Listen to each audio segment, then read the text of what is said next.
গঙ্গার বুকে নৌকা ভাসিয়ে ইফতার শুনতে যেন একেবারে সিনেমার দৃশ্য। তবে সেই রোমান্টিক আয়োজনই শেষ পর্যন্ত গড়িয়েছে থানা পুলিশে। নদীর মাঝখানে ইফতার পার্টি করতে গিয়ে 14 জন মুসলিম যুবক এখন আলোচনার কেন্দ্রে। ঘটনাটি নিয়ে সামাজিক যোগাযোগ মাধ্যমে চলছে নানা আলোচনা। কেউ বলছেন ভিন্ন ধর্মী আয়োজন, আবার কেউ বলছেন অপ্রয়োজনীয় ঝামেলা। অভিযোগ উঠেছে ওই যুবকেরা নৌকায় বসে ইফতার করার সময় মুরগির বিরিয়ানি খান এবং তার হাড় গঙ্গা নদীতে ফেলে দেন। এরপরই বিষয়টি নিয়ে শুরু হয় বিতর্ক, যার জেরে শেষ পর্যন্ত পুলিশ তাদের আটক করে।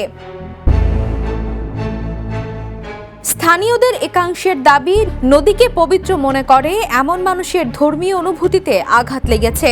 অন্যদিকে অনেকেই বলছেন ইফতার করতে গিয়ে এত বড় ঝামেলা হবে সেটা হয়তো তারা ভাবেনি।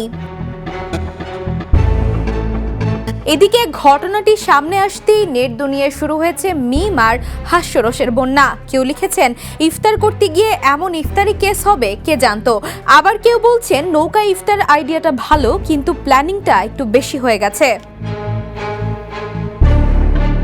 পুরো ঘটনাটি এখনো তদন্তাধীন। তবে এই অদ্ভুত ইফতার পার্টি প্রমাণ করে দিয়েছে কখনো কখনো একটু অতিরিক্ত ক্রিয়েটিভিটিও বড় ঝামেলার কারণ হতে পারে। Desk report, the news.